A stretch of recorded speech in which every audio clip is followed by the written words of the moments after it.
Bonjour, alors aujourd'hui je vais poursuivre cette petite expérience peut-être pas très pertinente, on verra, en reprenant donc mes comptes rendus de parties de jeux de rôle. Plus précisément aujourd'hui je fais donc la deuxième séance du scénario intitulé Au-delà des limites, un scénario pour l'appel de Cthulhu, issu du supplément Les secrets de San Francisco. Donc j'avais fait une séance préparatoire sur le contexte et les PJ. J'avais déjà fait un enregistrement de la première séance et voici maintenant la deuxième, sachant qu'on a joué la troisième hier soir, donc je vais essayer de rattraper ça aussitôt que possible. Petit rappel juste sur les personnages qui étaient présents. Donc nous avons Bobby Traven qui est le détective privé, Eunice Bessler qui est l'actrice, Gordon Gore qui est le dilettante, Trevor Pierce le journaliste d'investigation, Veronica Sutton, la psychiatre, et Zenju, le domestique. Mardi 3 septembre 1929, 8h, Manoir Gore, 109 Clay Street, Nob Hill, San Francisco. Au petit matin, vers 8h, les investigateurs se retrouvent au manoir de Gordon Gore sur Nob Hill. Outre Gordon s'y trouve déjà sa maîtresse Eunice Bessler et son domestique Zenju, mais ils sont bientôt rejoints par Veronica Sutton et Trevor Pierce, qui sont des leftos de toute façon. Bobby Traven a quant à lui une petite gueule de bois, mais il fait l'effort de rejoindre les autres un peu plus tard. Gordon Gore est toujours aussi enthousiaste. Nous allons vivre une journée exaltante. Trevor Pierce l'est sans doute beaucoup moins, car la rencontre dans la nuit avec les clochards fous du Tenderloin lui a fait forte impression et désagréable. Ce qui n'échappe pas aux dilettantes qui demandent au journaliste ce qui lui est arrivé. Trevor rapporte la scène qu'il a vécue avec Bobby Traven. Mais la torture du chien n'impressionne guère Gordon, c'est tout.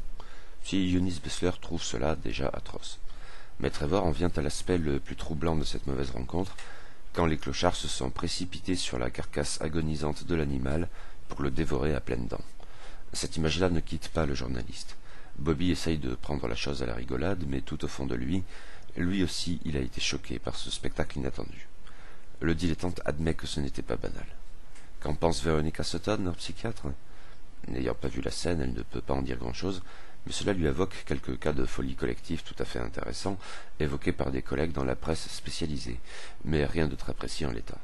Cela rappelle aussi à Gordon les allusions faites par Clarice Whitman dans sa lettre à Johnny à des clochards agressifs et présentant comme des taches obscures, des ombres sur leur visage. La jeune fille mentionnait aussi que ces vagabonds avaient un air absent, qui lui rappelait d'ailleurs parfois celui de Johnny. Cela semble correspondre. Trevor confirme, pour ce qu'il en a vu. Mais Bobby ne veut pas trop s'emballer. Elle n'a pas rapporté une scène aussi étrange que celle qu'ils ont vue. Cependant, le détective a bien remarqué ces ombres étranges. D'abord rétif, il l'admet enfin. Quoi qu'il en soit, il s'accorde au moins sur un point, les concernant et peut-être Clarisse aussi, cela n'avait rien d'une hallucination due à l'opium ou quelque autre psychotrope. Faut-il le mentionner à Daniel Fairbanks lors de leur premier rapport téléphonique à 9h? C'est la raison de leur réunion. Que faut-il dire? Gordon Gore y a réfléchi pendant la nuit, et notamment il aimerait éviter de balancer le nom de Jonathan Colbert, qu'il entend préserver pour l'heure. Il a un a priori positif à l'égard du jeune artiste rebelle. Bobby Traven suppose que ça pourrait bien être intéressant de faire peur au secrétaire avec cette histoire de clochard, mais en ayant bien conscience qu'en l'état il est difficile d'établir un lien concluant entre cette situation et l'enquête qu'on leur a confiée. Cependant, ce serait peut-être un moyen de lui faire cracher quelques autres informations ou de l'argent supplémentaire, précision qui agace toujours autant Gordon. Veronica Sutton, quant à elle, préférerait que le rapport ne fasse pas mention de la lettre de Clarice Whitman, qu'elle entend compromettre le moins possible pour l'heure. Et Eunice Bessler l'appuie, d'autant que c'est elle qui a volé le carnet dans lequel ils ont trouvé l'empreinte de la lettre. Il est 9h. Gordon Gore, en présence de ses associés, appelle Daniel Fairbanks à l'American Union Bank. Le secrétaire de Timothy Whitman répond presque aussitôt. « Monsieur Gore ?» Le dilettante, sans s'embarrasser des détails, confirme qu'ils se sont tous rendus à la résidence Whitman comme convenu, où ils ont pu s'entretenir avec Dorothy Whitman et seulement entreapercevoir sa fille Louise. Madame Whitman ne leur facilitait pas la tâche à cet égard. Mais les deux sœurs ne semblent pas avoir des relations très poussées. La piste d'une Clarisse fricotant avec des artistes décadents semble la plus fructueuse, et ils vont y travailler aujourd'hui. Les contacts de Gordon dans le milieu artistique devraient rapidement déboucher sur quelque chose, et il va se rendre dans une galerie qu'il ne nomme pas dans la matinée. Pour le reste, Bobby Traven et Trevor Pierce, enquêtant dans le Tenderloin, ont assisté à une scène fort étrange. Des clochards dévorant un chien en pleine rue. Gordon le mentionne car il s'agit d'individus très malsains, typiquement ceux dont personne ne voudrait qu'ils approchent sa fille. Et comme il y a un lien potentiel entre Clarisse et ce quartier malfamé, Daniel Fairbanks a cependant du mal à voir le rapport avec leur enquête et en fait état. Pas davantage d'éléments tangibles en ce sens. Guère pour l'heure. Peut-être M. Fairbanks pourrait-il mentionner ce fait à Timothy Whitman au cas où cela lui évoquerait quelque chose. Le secrétaire ne goûte pas ce qu'il perçoit comme une plaisanterie. À l'avenir, il préférerait que ses rapports quotidiens ne sombrent pas sous les faits divers de ce type. Ne mentionnez dorénavant ce genre de choses qu'en présence d'un lien établi avec la disparition de Mademoiselle Whitman.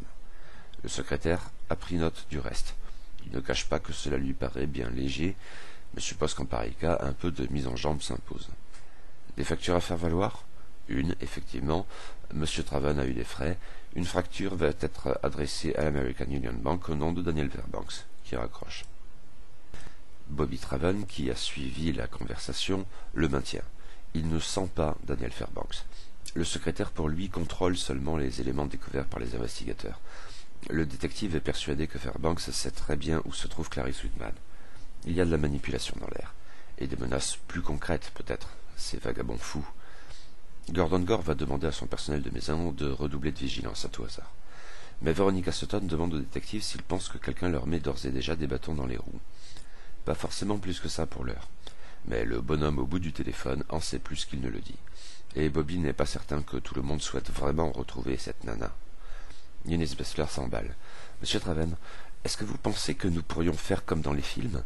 On capturerait Monsieur Fairbanks, on le mettrait dans une pièce obscure avec de la lumière plein la figure, et on le ferait parler. » Le détective répond en souriant qu'ils sont dans la mauvaise ville, il faudrait déménager à Hollywood pour faire ça.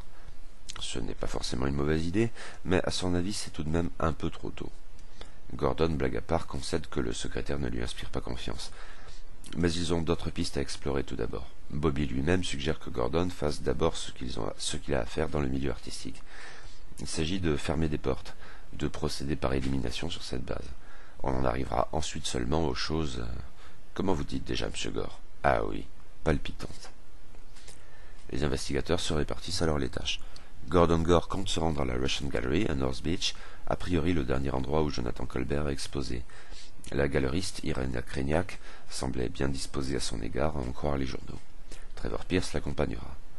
Zheng Zhu, si M. Gore l'y autorise, c'est bien sûr le cas, compte rendre une petite visite à ce Lin Chao qui trafique de l'opium dans le Tenderloin et dont Shanghai lui avait parlé.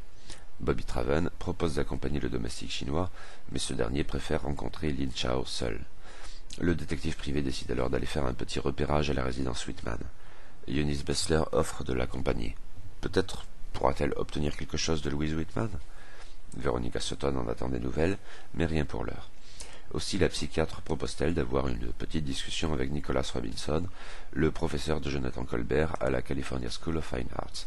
Puis elle fera un tour à son cabinet afin de relever un éventuel courrier de Louise.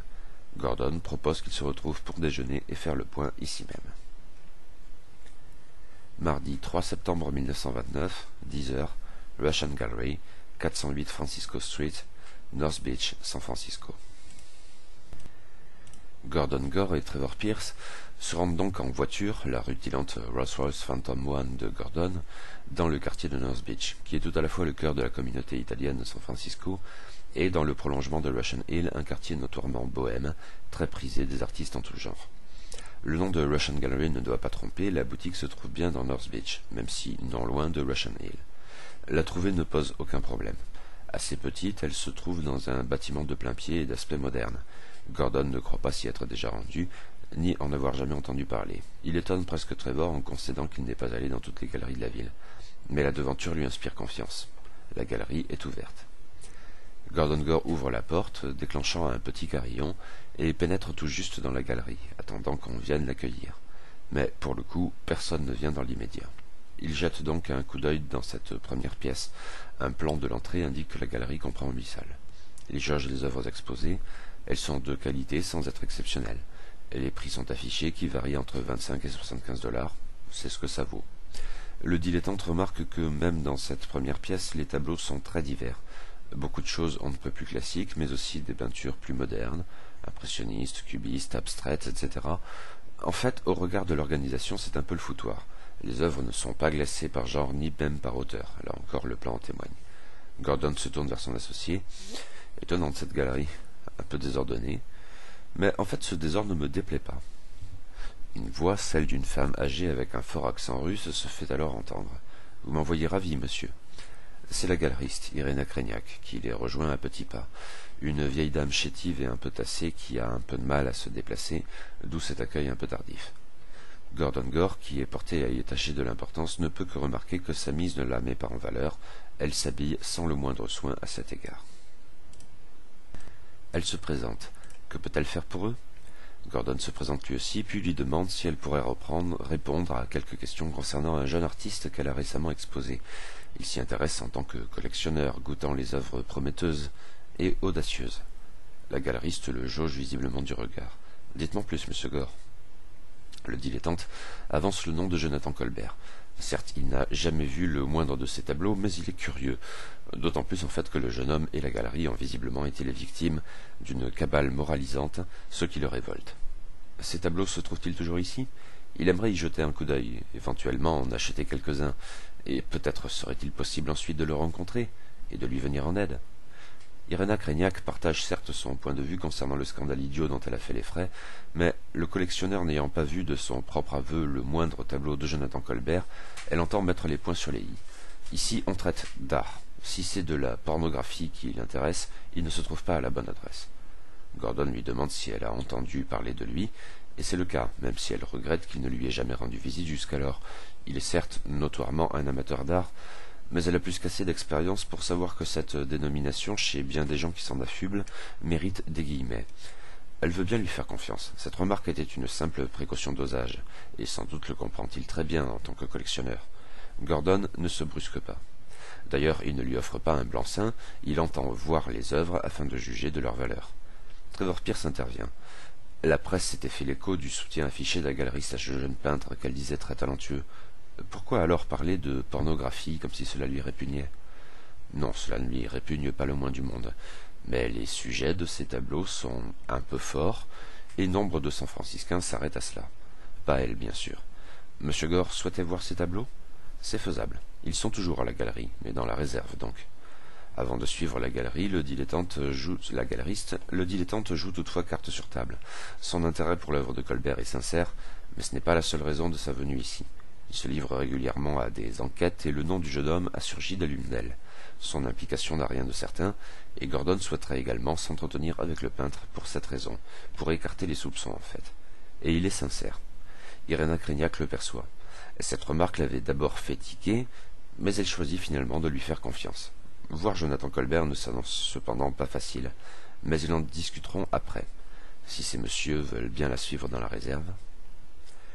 Gordon Gore et Trevor Pierce suivent Irena Kreniak dans la réserve. Les tableaux de Jonathan Colbert ne sont pas exposés, mais ils ne sont pas rangés pour autant. 17 de ces toiles sont ainsi visibles. Il s'agit de nus, et les modèles sont à l'évidence des prostituées.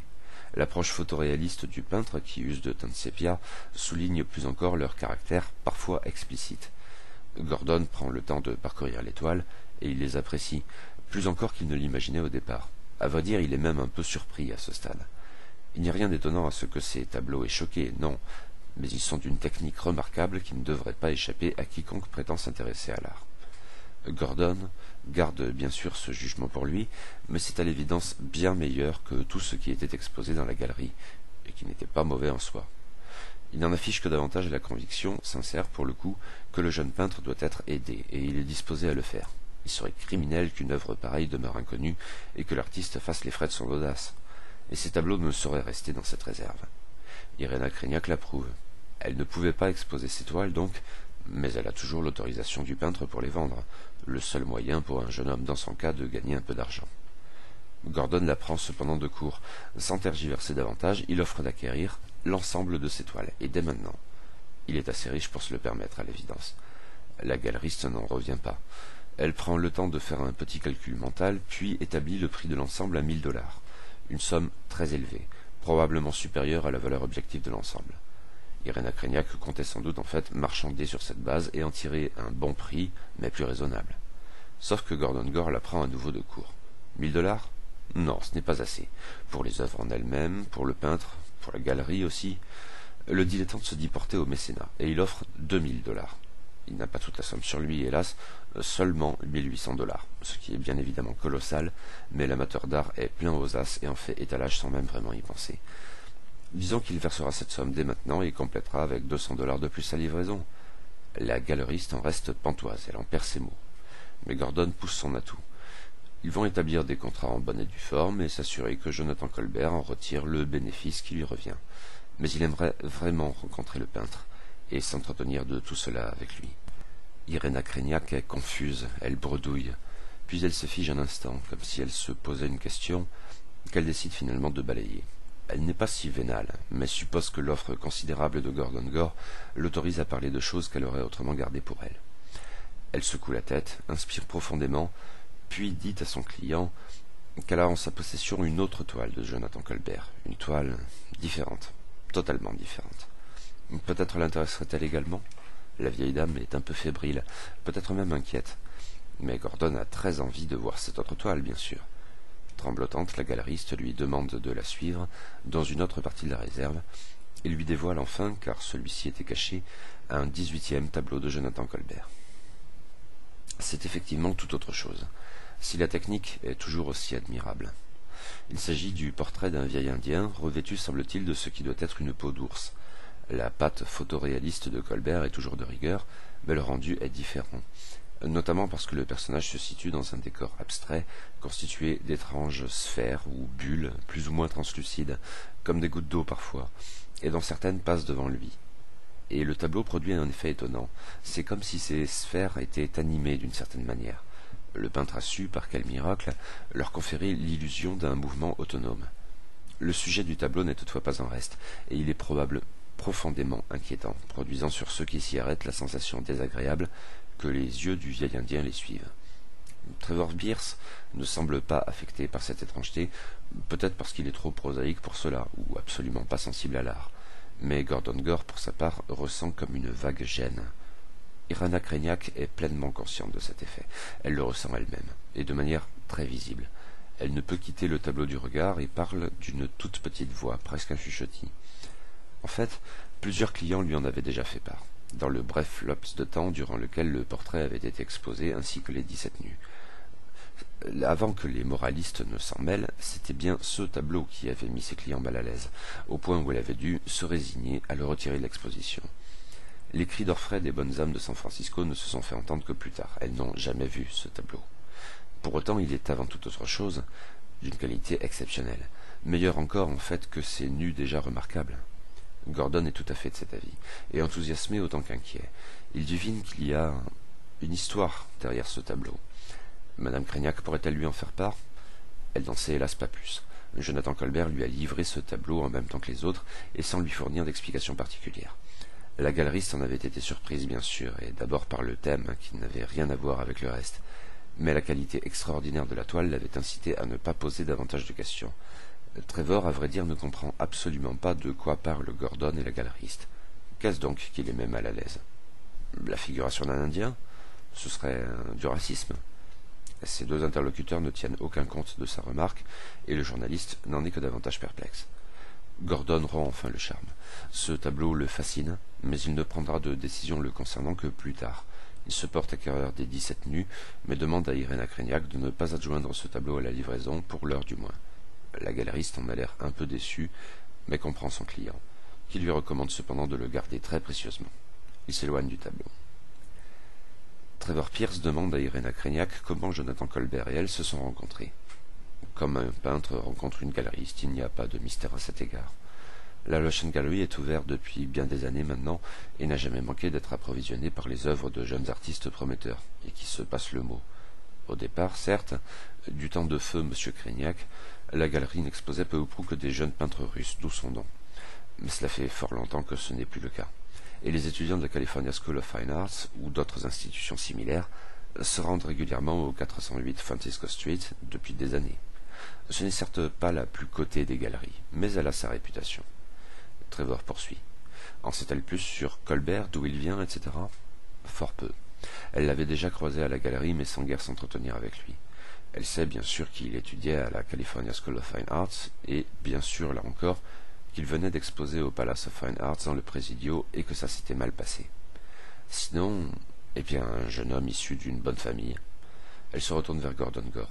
Pas exactement le même genre de bonne famille. Mais son père, Harold Colbert, est un universitaire réputé, pas dans leur domaine certes, mais elle avait eu l'occasion de croiser son nom ici ou là. Trevor essaye un autre terrain et demande à la galeriste si Jonathan Colbert peignait d'après modèle, ce qui la fait sourire. À l'évidence. Elle n'exclut cependant pas qu'il peigne d'après photographie, plus exactement, mais dans ce cas des photographies qu'il aurait lui-même réalisées, il ne lui a plus ou moins laissé entendre. Les modèles sont connus par ailleurs, pas individuellement, non, mais ce sont, sans l'ombre d'un doute, de ces dames que l'on rencontre dans les restaurants français du Tenderloin. D'ailleurs, cela fait partie du problème. Il n'en cachait absolument rien, et commercialement ce n'était clairement pas l'attitude la plus futée. Ça ne gênait en rien la galeriste, mais Trevor Pierce se penche sur chacun des nus. Il cherche à savoir si Clarice Whitman y est représentée d'après les photos qu'ils en ont récupérées, mais non, ce n'est pas le cas. Mais Gordon Gore revient à la charge, il insiste. Il souhaite rencontrer Jonathan Colbert. Madame Cragnac peut-elle l'y aider? A-t-elle ses coordonnées? Non, elle ne sait pas où il se trouve. Il a quitté le domicile parental depuis des années et a régulièrement déménagé ces derniers temps. Il le lui avait confié. Mais impossible de le joindre à quelque adresse que ce soit, et elle ne l'a plus revu depuis la semaine précédente. En tout cas, pas depuis la fermeture de l'exposition. Il ne cessait alors de pester contre ceux qu'il appelait les industriels fascistes de San Francisco, l'Église, l'élite. Il était furieux, à bon droit en ce qui la concerne. Mais pas de nouvelles depuis, non. Il lui faudra bien se montrer un jour, suppose-t-elle, mais pour l'heure... Ici, Irena Crignac marque un temps d'arrêt, émet un soupir, puis lâche visiblement quelque chose qu'elle n'aurait pas confié au premier venu. Mais les billets de Gordon, et peut-être davantage encore sa volonté affichée de venir à la rescousse du jeune artiste, lui dédient la langue. Elle rapporte donc que, lors de leur dernière entrevue, le jeune homme l'avait effrayé. Entre deux récriminations, il lui avait dit qu'il avait trouvé un moyen de gagner de l'argent, et rapidement. Il s'était montré très énigmatique, d'une manière assez puérile en fait, et Irena Crignac avait été navrée à ce spectacle, lui évoquant tant de jeunes gens qui sont sur le point de faire quelque chose de stupide ou dangereux. Mais il lui a été impossible d'en apprendre davantage, et, le cas échéant, de le dissuader. Gordon ne cache pas son inquiétude, qu'il partage avec la galeriste, et lui demande de le contacter aussitôt si elle venait à croiser à nouveau le jeune homme, ou à savoir où il pourrait se trouver. En sens inverse, s'il obtient de ses nouvelles, il les transmettra à la vieille dame. Elle insiste, Jonathan Colbert n'est pas un mauvais bougre, et elle souhaite qu'il ne lui arrivera rien de fâcheux.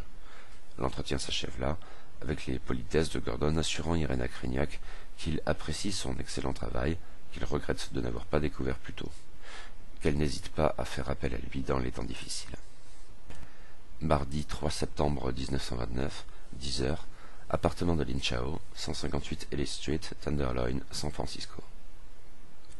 Zheng Zhu se rend à l'adresse du revendeur d'opium Lin Chao, dans le Tenderloin, adresse qu'il avait obtenue auprès de son vieux compère Shanghai, à Chinatown.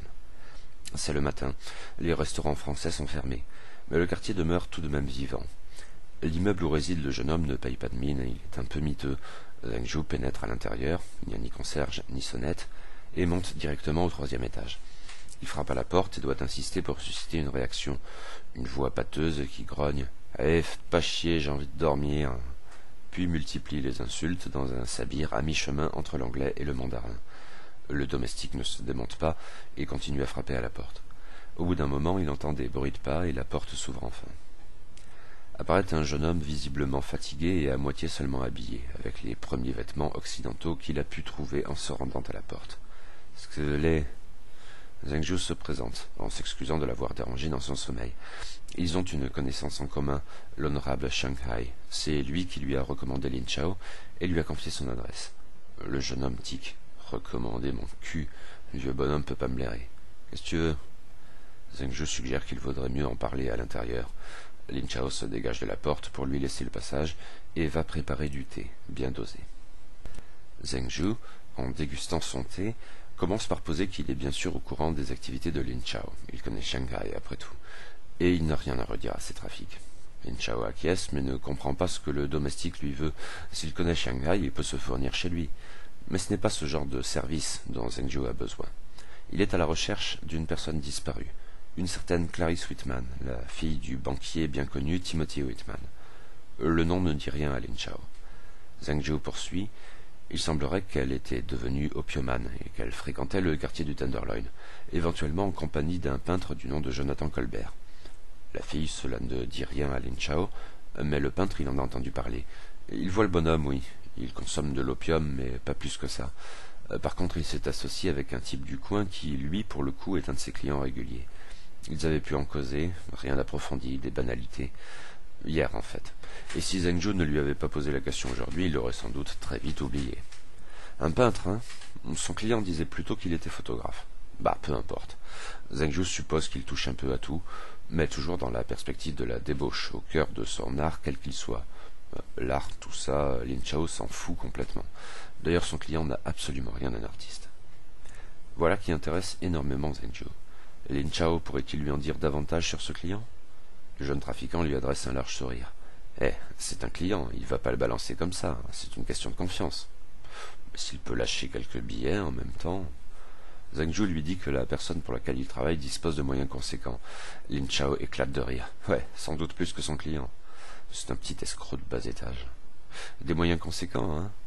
Est-ce qu'il aurait, par exemple, 100 $, là, comme ça? C'est une somme énorme, totalement démesurée, en fait, pour une telle négociation. Zheng Zhou le sait, mais il sait aussi que Gordon Gore n'est pas à ça près. Oui, il pourrait avoir ces 100 $.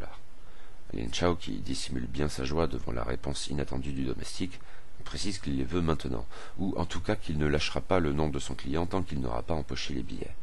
Mais Zheng Zhou ne se promène pas avec une telle somme. Eh bien, qu'il aille la chercher. Lin Chao restera dans son appartement toute la matinée et la majeure partie de l'après-midi. C'est en soirée et durant la nuit qu'il travaille.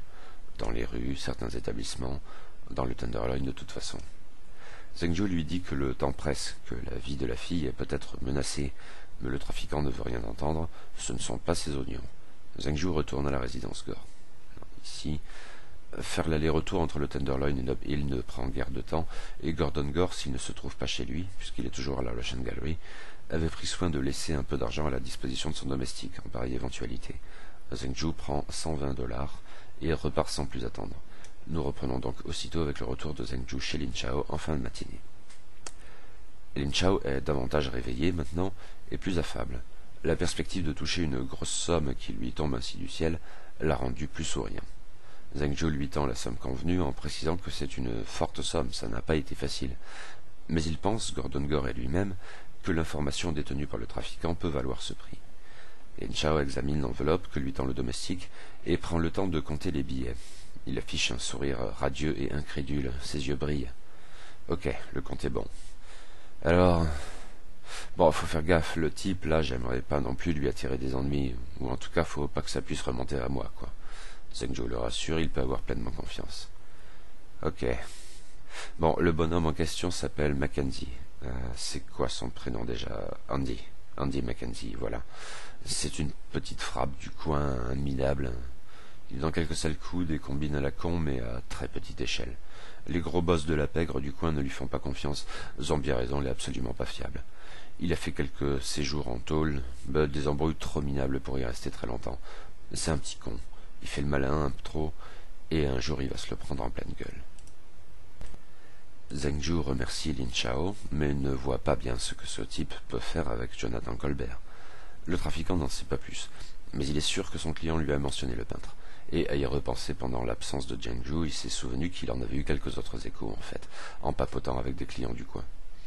Le domestique demande au trafiquant s'il a l'adresse de Mackenzie ou s'il sait où le trouver. Son adresse, non, mais il en change régulièrement et il est du genre à se faire virer après quelques jours, quelques semaines au mieux, partout où il essaye de s'installer. Par contre, il semblerait qu'il traîne autour du Petit Prince ces derniers temps. C'est un restaurant français plus loin sur Ellis Street, toujours dans le Tenderloin. Lin Chao ricane méchamment. C'est pareil, si tu veux le trouver là-bas, tu ferais bien de te dépêcher parce qu'il va pas tarder à gicler. Le patron du resto s'est montré bonne patte pour un temps, mais c'est vraiment pas le genre de type que tu fais chier très longtemps. Ils ont peut-être une combine, mais ça va pas durer. Biggs, Parker Biggs, c'est lui le patron. Et c'est un dur, lui. Zheng Zhou remercie encore Lin Chao en lui faisant la remarque qu'il a été grassement rémunéré pour ses confidences. Le trafiquant l'admet en souriant, et avance que si Zheng Zhou a encore besoin de quelque chose, il pourra lui rendre service. Un extra. Le domestique en prend bonne note, s'il a besoin d'informations ou d'action. Lin Chao se renferme un peu. De l'action, genre qui fait du bruit. Je préférerais éviter ça. Puis c'est le Tenderloin ici, pas Chinatown. C'est pas très bien famé, mais on fait pas péter les flingues, on s'égorge pas dans les rues.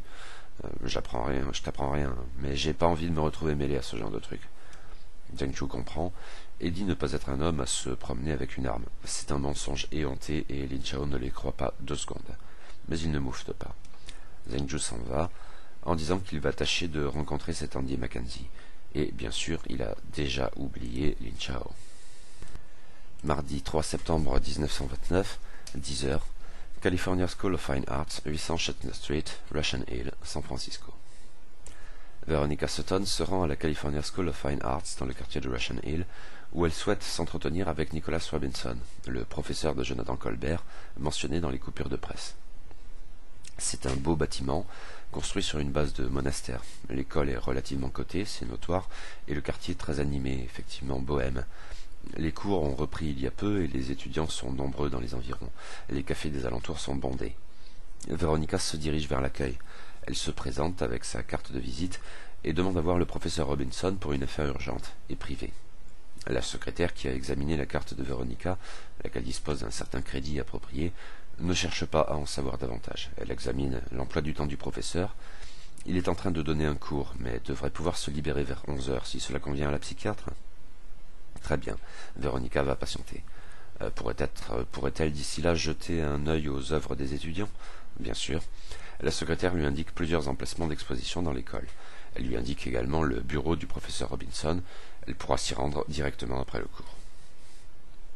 Veronica Sutton flâne donc dans les diverses expositions, en espérant par chance tomber sur le nom de Jonathan Colbert. D'autres visiteurs déambulent de même dans l'école, tout particulièrement dans son péristyle. Après quelque temps, la psychiatre déniche enfin une œuvre signée Jonathan Colbert. Mais ce tableau n'a absolument rien à voir avec les découvertes de Gordon Gore et Trevor Pierce à la Russian Gallery. C'est un paysage de la baie de San Francisco, le mont Tamalpais, suppose-t-elle. Mais c'est avant tout très décevant.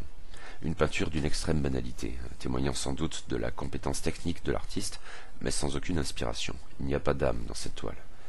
Veronica n'a pas la compétence académique et artistique de Gordon à cet égard, mais elle est suffisamment éduquée pour savoir ce qu'est un bon tableau. Celui-ci, le seul qu'elle trouve à être signé Jonathan Colbert, n'en est probablement pas un. Par contre, elle a le bon réflexe de jeter un œil au trombinoscope de l'école en accès libre, ce qui lui permet de trouver la photographie de Jonathan Colbert, un beau jeune homme avec une moue arrogante, mais aussi celle de Nicholas Robinson, et cette dernière photo la surprend bien davantage. Le professeur n'est pas le vieil homme chenu qu'elle supposait instinctivement, mais de toute évidence un homme entre deux âges et un séducteur invétéré qui prend soin de sa personne, même si peut-être en vain. La psychiatre devant cet étonnant portrait envisage un galant qui se sent vieillir et n'en abuse que davantage de la gobina. Veronica Sutton ne s'attarde pas davantage dans l'exposition. Le temps passe un peu trop lentement à son goût. Elle commence à trépigner. Elle tend l'oreille, gâtant les conversations, mais si l'école est animée, elle n'en retire rien d'instructif. Le nom de Jonathan Colbert, en tout cas, ne parvient pas à ses oreilles. La psychiatre se rend au bureau de Robinson, mais il est fermé. Elle fouine dans les sortes de livres d'or de l'école, mais ils sont d'un ennui mortel, rapportant quelques coupures de presse, bien sûr systématiquement favorables à l'école, ses professeurs et ses étudiants, et parfaitement creuses en tant que telles. Mais en se renseignant, elle trouve l'amphithéâtre où Nicholas Robinson est en train de donner son cours. Elle entr'ouvre la porte sans se faire remarquer, puis, voyant une place libre non loin, dans le fond de l'amphithéâtre, elle décide de s'y installer. Elle commence à fatiguer, elle ne peut pas rester debout si longtemps. Le professeur ne semble pas la remarquer, ou en tout cas poursuit son cours comme si de rien n'était. En dépit de ses centres d'intérêt très divers, Veronica ne s'y connaît finalement guère en art, au-delà d'un fond de culture générale relativement commun. Mais elle peut juger dans l'absolu de la manière dont le professeur Robinson fait son cours. Et c'est a priori un bon enseignant, compétent, sûr de lui, intéressé sans doute à ce qu'il rencontre, en l'espèce son cours porte sur les pré-raphaélites, et qui sait rendre la matière intéressante pour ses étudiants. Il est assez joueur et même blagueur par ailleurs, plutôt sympathique pour le coup, mais effectivement un séducteur. Les jeunes femmes des premiers rangs sont les cibles privilégiées de ses blagues, et il y provoque régulièrement des gloussements. Le cours s'achève. Si quelques jeunes filles se rendent à la chaire pour poser quelques questions au professeur, elle préfère s'éclipser au milieu des autres étudiants pour gagner aussitôt le bureau de Robinson et l'y attendre. Le professeur Robinson ne tarde guère à rejoindre son bureau. Il salue courtoisement Veronica Sutton, mais à la façon d'un charmeur habitué à en faire des tonnes auprès du beau sexe. et il ouvre la porte tandis que la psychiatre lui demande s'il voudrait bien lui accorder un entretien. Pas de problème, qu'elle entre. Il libère une chaise croulant sous les documents pour que Véronica se mette à son aise et s'installe quant à lui derrière son bureau. Que peut-il faire pour elle lui demande-t-il avec un sourire éclatant. La psychiatre se présente dans les formes et lui tend sa carte. Le professeur la range dans un tiroir. Véronica dit à Robinson qu'une de ses patientes a disparu. Pour des raisons de confidentialité qu'il comprendra très bien, elle n'est pas en mesure de lui donner son nom, mais elle a appris qu'elle fréquentait un des étudiants du professeur Robinson, un certain Jonathan Colbert. L'enseignant ne sourit plus, et ne gobe pas le baratin de la psychiatre, certes douée pour savoir quand les autres mentent, mais pas forcément pour mentir elle-même. Une de vos patientes, Jonathan Colbert. Vous êtes bien psychiatre? Pas journaliste, par hasard? Le professeur, s'il y tient, pourra vérifier ses références dans l'annuaire. Il sourit à nouveau. Il n'en doutait pas vraiment. Le professeur Robinson répond. Jonathan Colbert l'a peiné. Il lui a causé quelques soucis ces derniers temps. Que veut savoir au juste Veronica Sutton? Et, par pitié, inutile de verser dans ce genre de subterfuge, ils gagneront du temps tous les deux. La psychiatre dit s'inquiéter pour sa patiente. Elle y tient. Quelques recherches l'ont mise sur la piste de Jonathan Colbert et elle a eu vent de la ridicule polémique dans laquelle avait été impliqué le jeune artiste. Elle souhaiterait pouvoir le contacter, car il pourrait savoir où se trouve la jeune fille disparue, ou du moins lui apporter quelques précieux renseignements. Robinson nie de ne pas avoir la moindre idée d'où se trouve Jonathan Colbert. Il a l'adresse de son père, Harold Colbert, mais ils ne se sont, semble-t-il, pas en très bons termes. Jonathan ne vivait plus chez ses parents depuis quelque temps, mais il ne cessait de déménager d'un appartement miteux à l'autre. Alors dire où il se trouve maintenant... Mais le professeur va se montrer franc. Cela lui va très bien comme ça. Il n'a aucune envie de garder le contact avec le jeune homme, qui lui a fait un sale coup et il n'apprécie pas. Du tout. Le petit a du talent, à l'évidence. On le disait très justement prometteur. Mais il n'est absolument pas pragmatique. Il n'a aucun sens des conventions, ce genre de choses. Certes, c'est un artiste. Et le professeur en connaît beaucoup par ici. Il avait même eu la prétention d'en être un à une époque. Les artistes, et les jeunes artistes tout particulièrement, n'ont que le mot de révolution à la bouche. Ils vont faire les choses différemment, etc. Mais il y a des limites. La plupart de ces jeunes gens finissent par l'admettre, mais pas Colbert. Lui refuse de comprendre que certaines choses ne se font pas quand on veut se faire un nom. Et après ce qui s'est passé, c'est foutu pour lui, définitivement. Véronica mentionne le tableau qu'elle vient de voir à l'école. Semble-t-il rien à voir avec ce qui a été exposé. Le professeur pense-t-il que son étudiant l'a sciemment trompé? Il ne voit pas d'autre explication. Il m'a trompé, oui, ainsi que les commissaires d'exposition du Palace of Fine Arts. Il m'avait dit qu'il présenterait ses paysages, et lui faisant confiance, c'est bien pourquoi je l'ai appuyé auprès du Palace, et même dans la presse, ne ménageant pas mes recommandations. Mais c'est nu. La psychiatre s'étonne cependant de la réaction du professeur. Elle conçoit bien que sa charge lui impose d'assurer la respectabilité de l'institution dont il est membre, bien sûr. Reste que le tableau qu'elle a vu dans le péristyle était parfaitement quelconque. Robinson ne le nie pas. Bien fait, mais sans âme. Cependant, le moyen de s'assurer quelques revenus est le début d'un nom. Il est bien temps ensuite de tenter des choses plus audacieuses.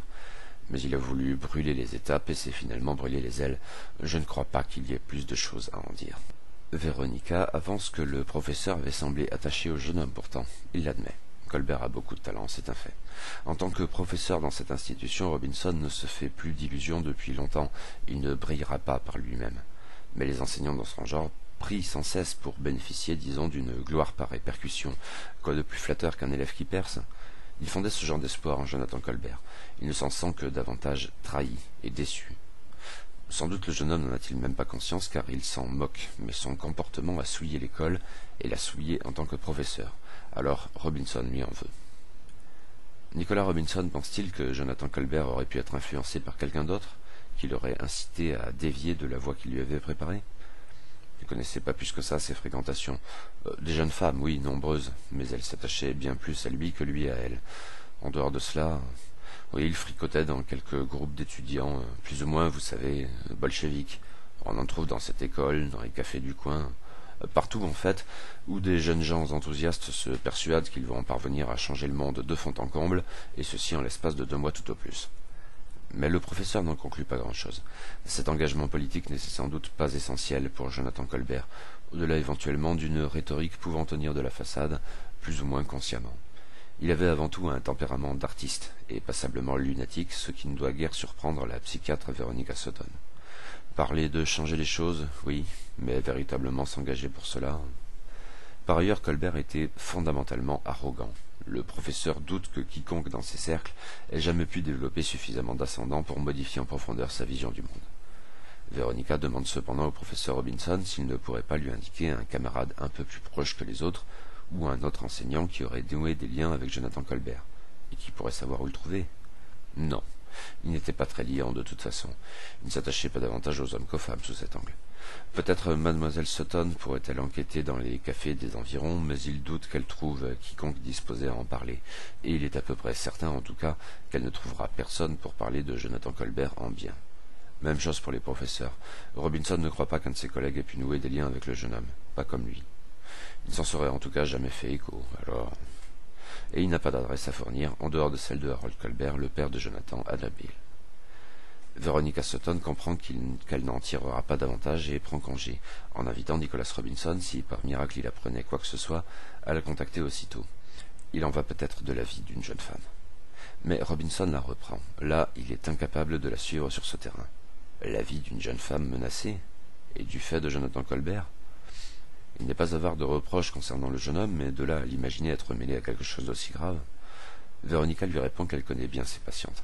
La jeune fille dont elle parle est brillante à bien des égards, mais aussi extrêmement naïve, et il semblerait que Jonathan Colbert l'ait traînée dans les pires bas-fonds de San Francisco. La psychiatre ne peut pas jurer qu'elle est à proprement parler en danger. Par ailleurs, elle dit franchement ne pas se soucier le moins du monde de sa vertu.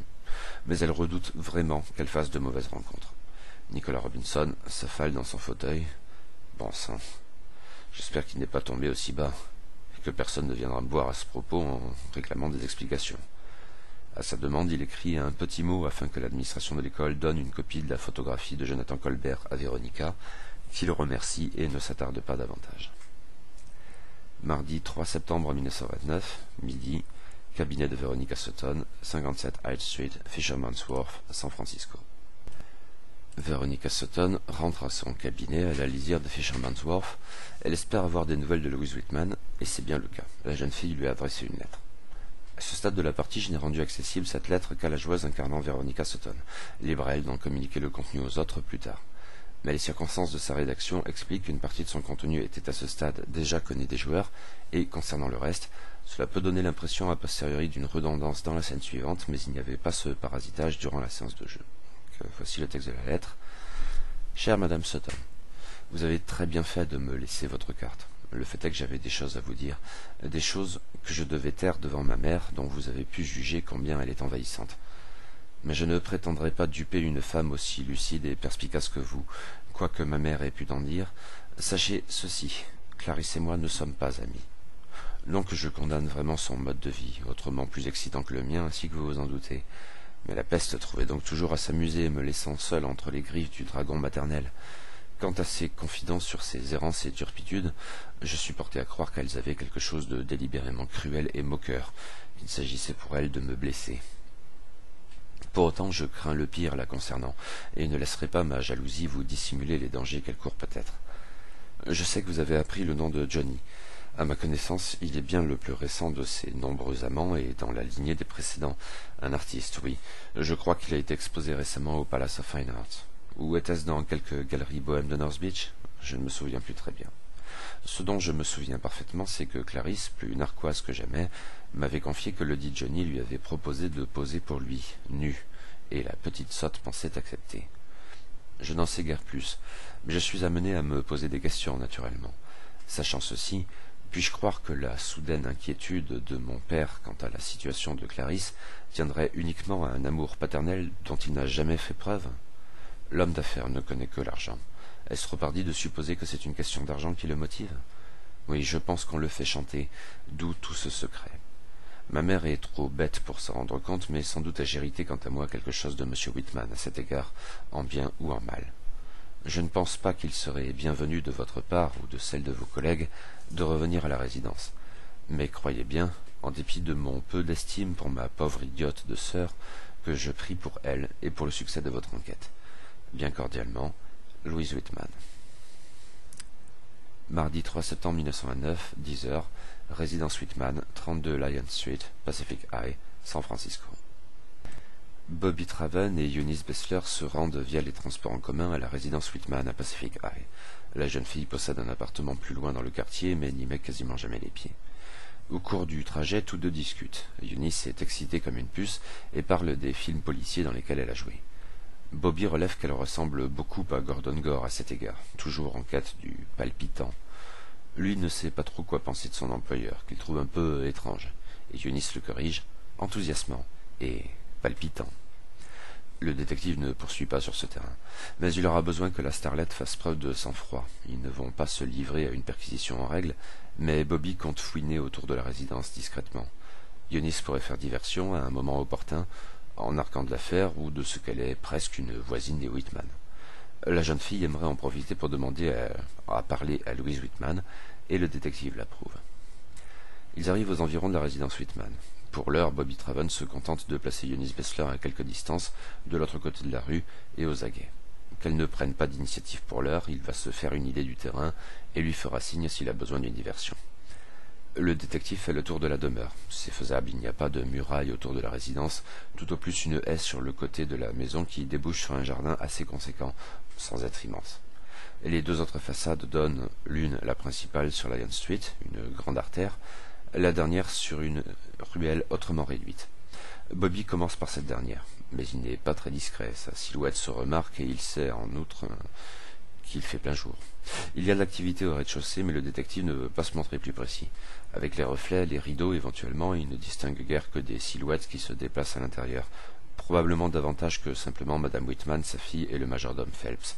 Tout laisse à croire qu'il s'agit de gens qui travaillent, et le personnel de la maison est probablement plus conséquent que l'aperçu qu'ils en avaient eu la veille. Des femmes de chambre ou autres bonnes, peut-être employées à mi-temps. Bobby ne dispose pas d'un angle de vue pour savoir ce qui se passe à l'étage, mais les fenêtres sont ouvertes. C'est le matin, il fait bon, une petite brise agréable se fait sentir, tout à fait bienvenue pour aérer les chambres. Bobby Traven adresse un signe de la main à Eunice Bessler. Il est temps d'y aller. La jeune fille quitte son poste d'observation et va sonner à la porte de la résidence Whitman.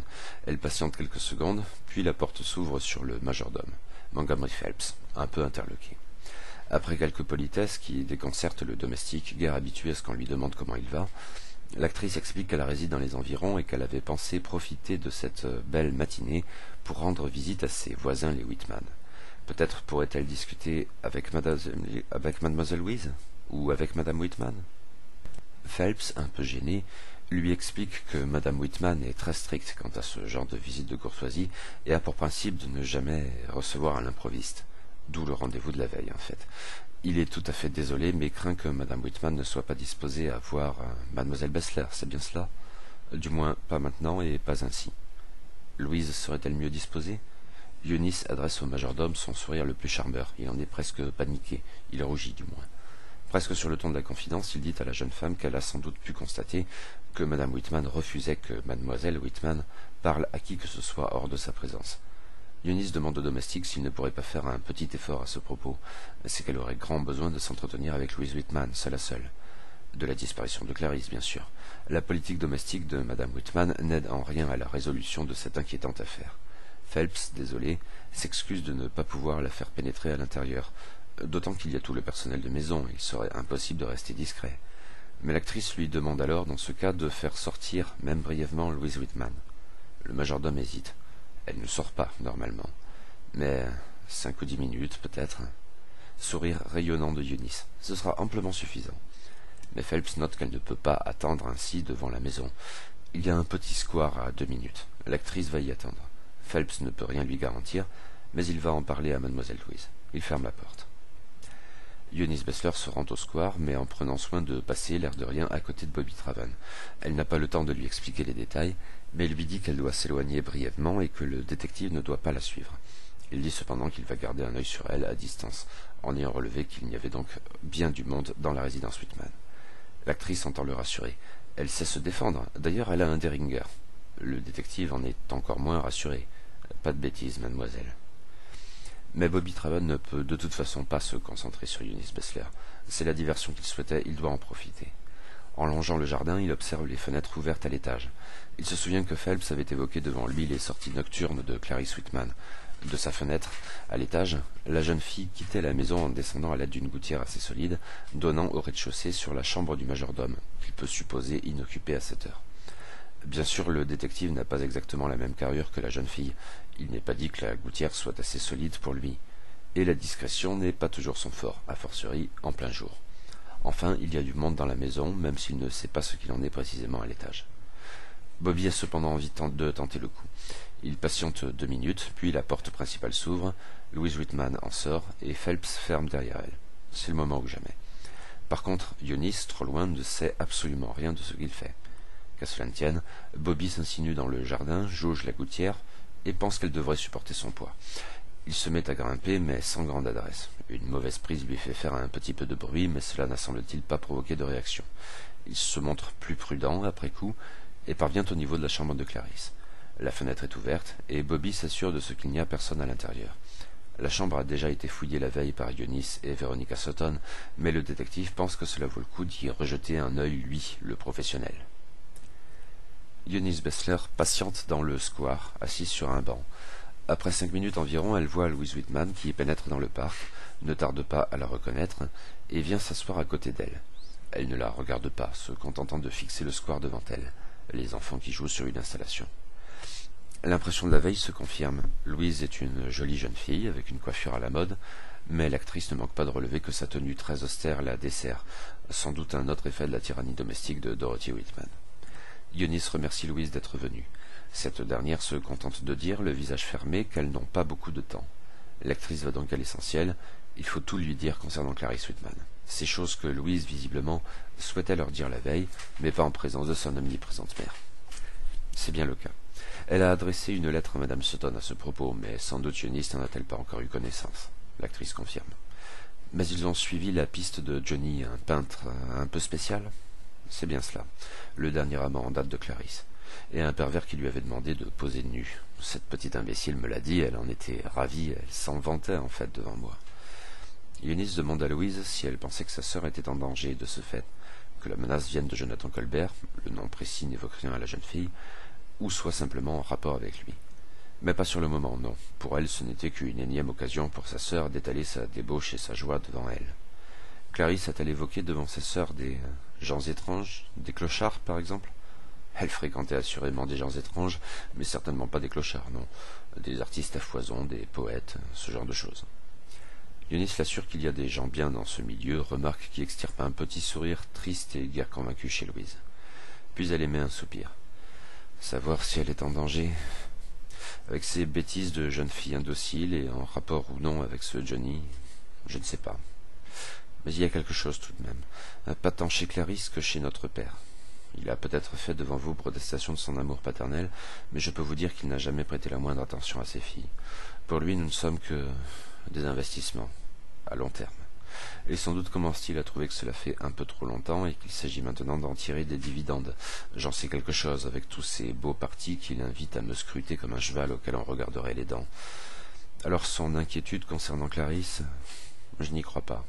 La seule chose qui pourrait l'inquiéter, c'est ce qui pourrait lui arriver à lui. Un silence. Eunice entend réconforter Louise. Elle est une jeune fille forte et... Non, mademoiselle Bessler. Et j'aimerais que vous cessiez de le prétendre, ceci ou d'autres choses du même acabit.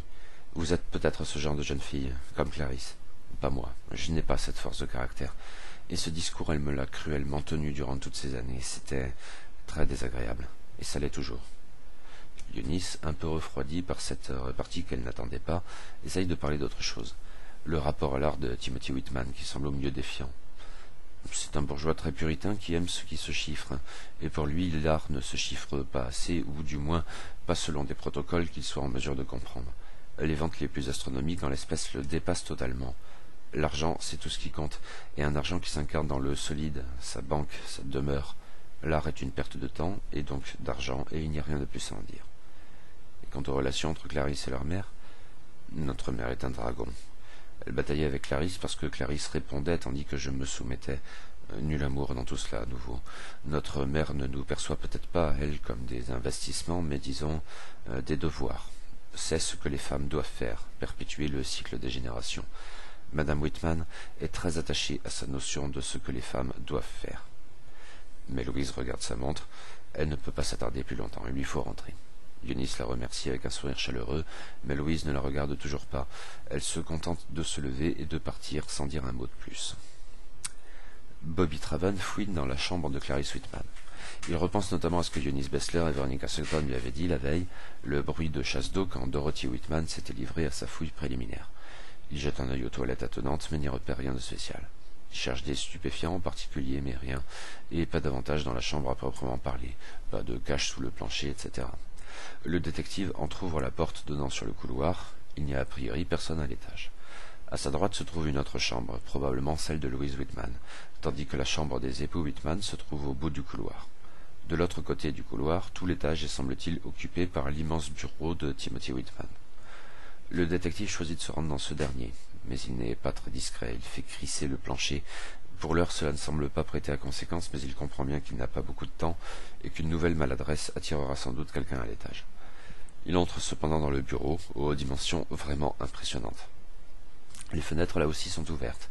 Un grand bureau trône à l'extrémité de la pièce, les murs sont presque systématiquement recouverts de bibliothèques, à ceci près qu'elles ne contiennent pas des livres, comme le révèle un survol rapide des rayonnages, mais uniquement ou peu s'en faut des dossiers. Les très rares exceptions sont purement fonctionnelles, des annuaires par exemple. C'est une pièce où l'on travaille. Bobby cherche dans les bibliothèques des signes de ce que tel ou tel dossier aurait été régulièrement retiré et pourrait dissimuler quelque chose, mais il ne trouve rien de la sorte. Le détective jette ensuite un œil au bureau qui comprend plusieurs tiroirs tous fermés et verrouillés. Il décide de ne pas tenter de les forcer. Ce serait trop bruyant et ça laisserait des traces éloquentes. Il a le sentiment de perdre son temps qui est précieux. Or, quand Bobby Traven jette un coup d'œil dans le couloir par précaution, il entend des bruits de pas qui montent. Il retourne aussitôt dans la chambre de Clarice Whitman, mais il n'a guère d'endroit où se cacher. Il se réfugie cependant dans les toilettes. Quelques secondes plus tard, les bruits de pas se font à nouveau entendre et qui viennent clairement de l'étage. Il n'a toutefois pas l'impression que le nouveau venu ait ouvert une porte, quelle qu'elle soit. Mais quelqu'un se promène à l'étage, et sans doute pour jeter un œil çà et là, en juger par le rythme, pas pour travailler. Craignant de plus en plus d'être découvert, Bobby s'empare de vêtements de Clarice pour dissimuler son visage. Mais sa carrure le dénoncera probablement de toute façon. Les bruits de pas semblent s'éloigner, a priori dans la direction du bureau, dont il entend la porte s'ouvrir après quelques secondes. Bobby en profite pour s'esquiver par la fenêtre, sans s'embarrasser de précaution avec la gouttière peu fiable. Il prend son appui et saute. Mais il se réceptionne mal, et l'atterrissage est douloureux et bruyant. Le détective, qui craint la foulure, ne fuit pas à toutes jambes, préférant s'accroupir sous la fenêtre de la chambre de Montgomery Phelps. Hélas, au même instant, une femme de chambre passe précipitamment la tête à travers la fenêtre ouverte par laquelle Bobby vient de sauter. Elle entend du bruit, baisse la tête, et aperçoit le détective avec son visage masqué. Elle hurle « Au secours, au voleur, à l'assassin !» Bobby n'a plus le choix et se met à déguerpir. Un peu clopin-clopant, sa course est douloureuse, mais il prend sur lui et fonce. Hélas, il y a des passants dans les environs.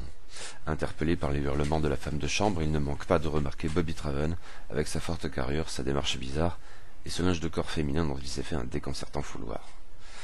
Trop interloqués par la scène pour intervenir, ils sont peut-être aussi intimidés par la charpente du cambrioleur. Mais ils sont nombreux et tentent à se rapprocher.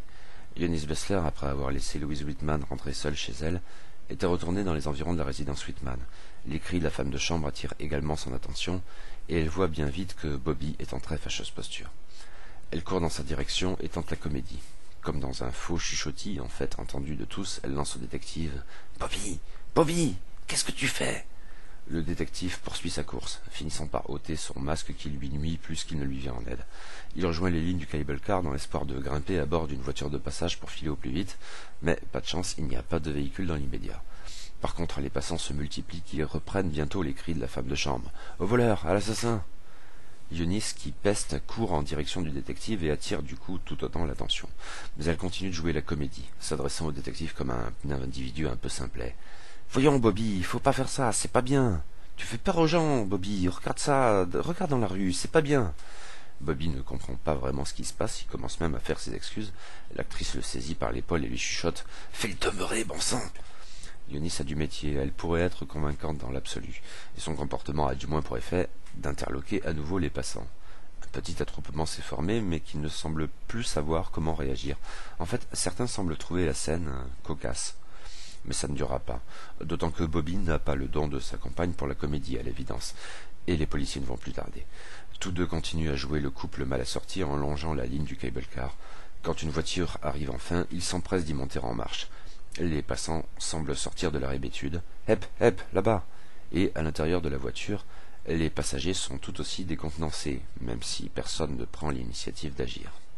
Bobby et Eunice ne s'attardent pas. Après quelques pâtés de maison, ils descendent en marche à nouveau, et le détective guide l'actrice dans de petites ruelles jusqu'à trouver à se réfugier dans un petit café qui donne sur une toute autre ligne. Hélas, ils savent tous les deux qu'ils ont été grillés auprès des Whitman. Bobby, même avec son foulard ridicule, était assurément identifiable, et Eunice s'était présentée nommément à la porte de la résidence Whitman quelques minutes plus tôt à peine. Et, fonction de comment Timothy Whitman réagira, il pourrait bien avoir, en plus, des ennuis avec la police. Eunice ne comprend absolument pas ce qui s'est passé. Elle presse Bobby de lui répondre, d'autant qu'elle croyait tout d'abord qu'il était censé la surveiller, mais le détective renacle et se perd dans des explications bidons évacuant sa responsabilité. Mardi 3 septembre 1929, 13h, Manoir Gore, 109 Clay Street, Nob Hill, San Francisco. Comme convenu, tous les investigateurs se retrouvent au Manoir Gore sur Nob Hill vers 13h pour faire le point sur leur découverte. Veronica Sutton montre notamment la lettre de Louise Whitman ainsi que la photographie de Jonathan Colbert. Le professeur Nicholas Robinson lui a également donné l'adresse du père de l'artiste, Harold Colbert.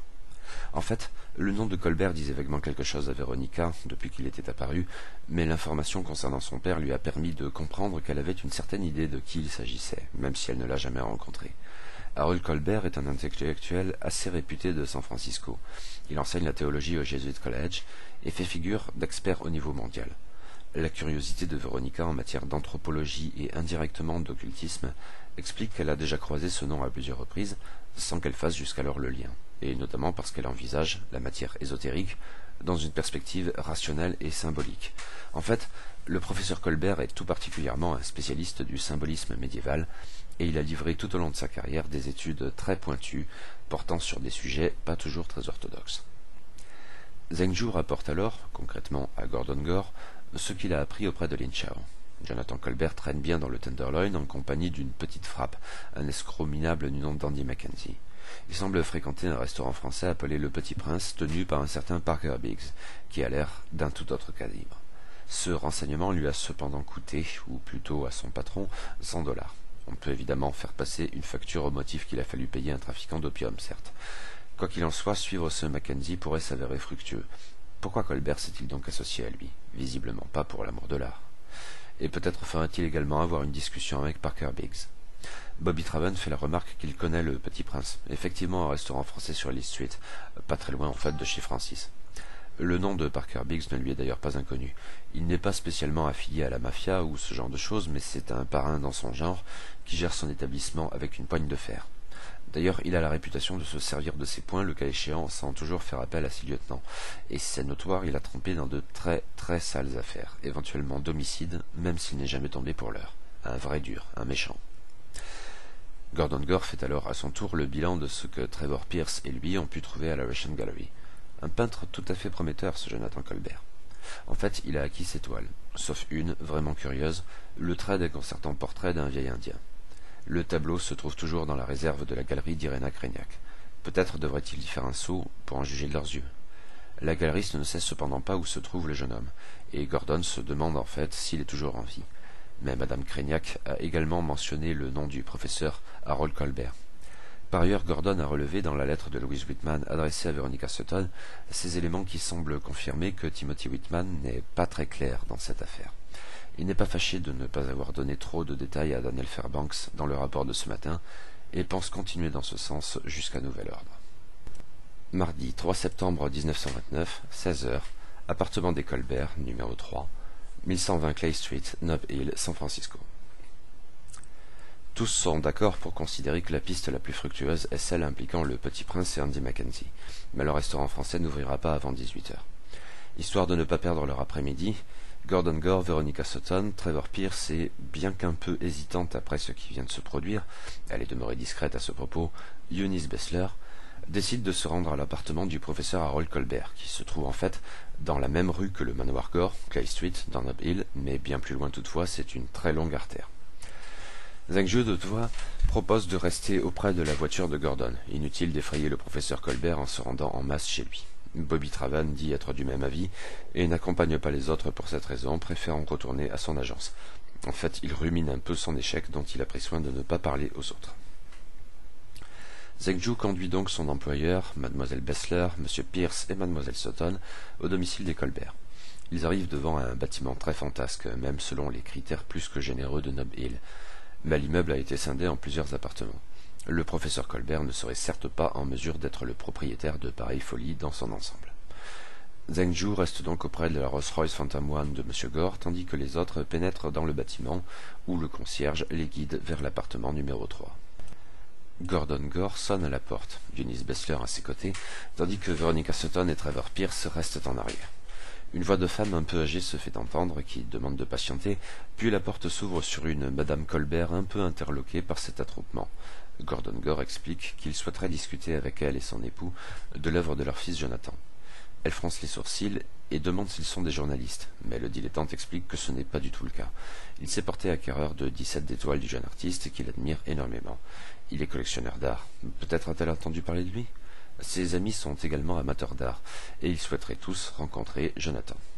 Judith Colbert, finalement mise à l'aise, déplore aussitôt ne pas du tout savoir où se trouve son fils en ce moment, mais elle les invite à entrer, ils vont discuter de tout cela avec Harold. Ils suivent Judith Colbert dans un salon assez cossu et meublé avec goût, de très belles bibliothèques notamment, qui croulent sous les ouvrages anciens. Ils s'asseyent, elle va chercher son mari. Veronica Sutton, en son absence, jette un œil au rayonnage. Ils sont d'une extrême richesse, mais sans épate. On devine que ces livres ont été lus. Les ouvrages anciens attirent immédiatement l'attention, peut-être, plus particulièrement, les diverses bibles qui y figurent, dont une superbe bible du roi Jacques de 1611, des manuscrits en hébreu plus anciens encore, etc. Mais il faut aussi compter avec une littérature scientifique abondante sous forme de thèses, d'essais, de revues. La théologie est le principal sujet, mais dans une perspective d'humanité, bien d'autres matières sont représentées. Le symbolisme est un autre dénominateur commun, plus pointu. Gordon Gore, pendant ce temps, jette un œil aux photographies exposées dans le salon. Elles sont assez nombreuses. Le rendu n'est toutefois pas le même qu'à la résidence Whitman.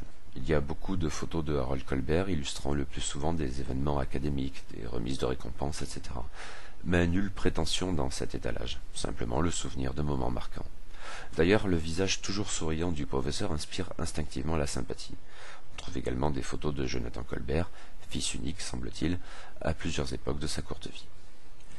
Mais c'est alors que Harold Colbert, accompagné de son épouse, pénètre dans le salon, toujours souriant, un bonhomme vieillissant mais qu'on devine chaleureux.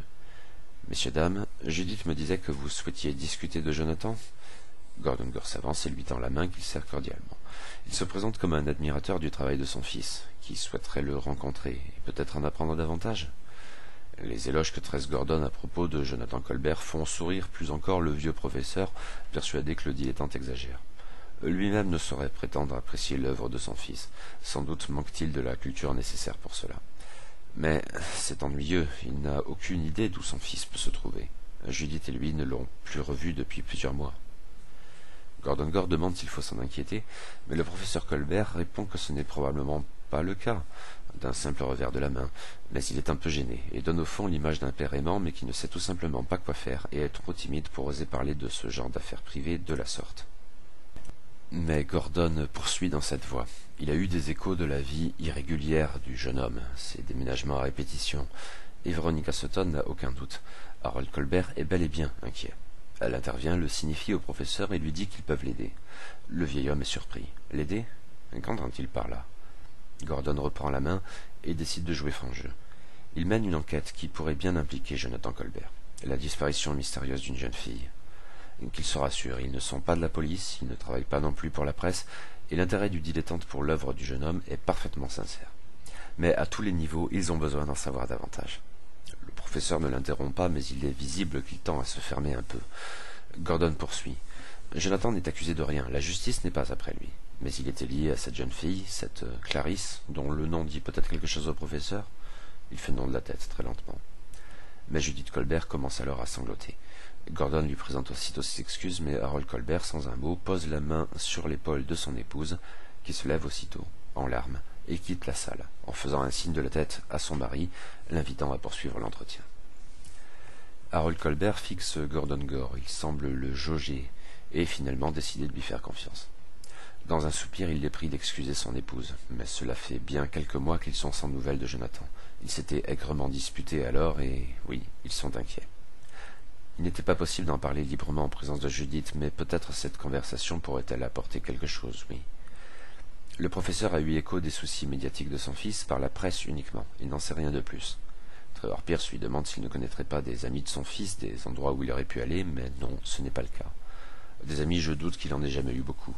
Des femmes, oui, pour un temps. Je sais comment mon fils se comporte à cet égard. Créer des liens dans ces conditions... Depuis son entrée à la California School of Fine Arts, il n'a jamais parlé à ses parents d'éventuelles relations. Veronica Sutton demande alors à Harold Colbert s'il pourrait en dire davantage sur les circonstances de leur dispute. Le professeur est hésitant, il réfléchit. Gordon Gore présente Veronica comme étant sa psychiatre, une femme de grande compétence et qui lui a été d'un grand secours, tandis qu'elle tend sa carte au professeur, qui l'empoche sans l'examiner. Harold Colbert se tourne toutefois vers elle et semble la jauger à son tour. Puis il émet un profond soupir. « Mon fils est un artiste, un choix de carrière que je ne comprends pas vraiment. Comme bien des pères tristement bourgeois de San Francisco, je l'imaginais devenir, que sais-je, avocat, médecin, banquier. Je n'allais pas l'empêcher de faire ses propres choix. Je ne l'y trouvais pas pertinent, mais ce n'était pas à moi d'en juger.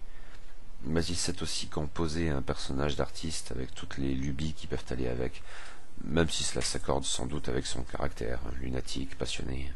Je sais que c'est un véritable artiste, et pas un poseur comme il y en a tant. Mais ce sont peut-être des préjugés de vieux bonhomme, mais je crois que les vrais artistes sont parfois trop sensibles à certaines choses. Je crains que Jonathan soit dans ce cas. Toujours est-il qu'il s'est de plus en plus dressé contre Judith et moi-même. Dire quelle était la raison de notre dernière dispute, j'en serais bien incapable, tant de choses se sont accumulées. Mais que voulez-vous faire le concernant? Gordon reprend la parole, le trouver déjà, l'aider aussi, dans ses éventuels déboires et financièrement. Mais il s'agit donc aussi de retrouver cette jeune fille, quel que soit le lien avec Jonathan Colbert, si même il y en a un. Le professeur Colbert suppose qu'il doit dans ce cas les remercier, même s'il dit ne pas être bien certain que ce soit la meilleure chose à faire que de l'entretenir dans ses fantasmes. Gordon loue toutefois sa révolte juvénile, l'apanage des grands artistes débutants. Peut-être, plus tard, saura-t-il trouver une voie plus mature et constructive. Trevor Pierce demande au professeur s'il a constaté une évolution dans les sujets traités par son fils. Harold Colbert pèse sa réponse, mais se tourne en fait à nouveau vers Veronica Sutton. Il a eu une sorte de crise. Peut-être était-ce simplement un adolescent qui se rebellait comme tous les adolescents se doivent de le faire. Il s'interrompt et fixe la psychiatre dans les yeux. Puis il reprend. C'était au printemps 1925. Il était très difficile à vivre à l'époque et m'inquiétait énormément. Il se tait subitement, ne lâchant pas des yeux Veronica, qui en est un peu décontenancée.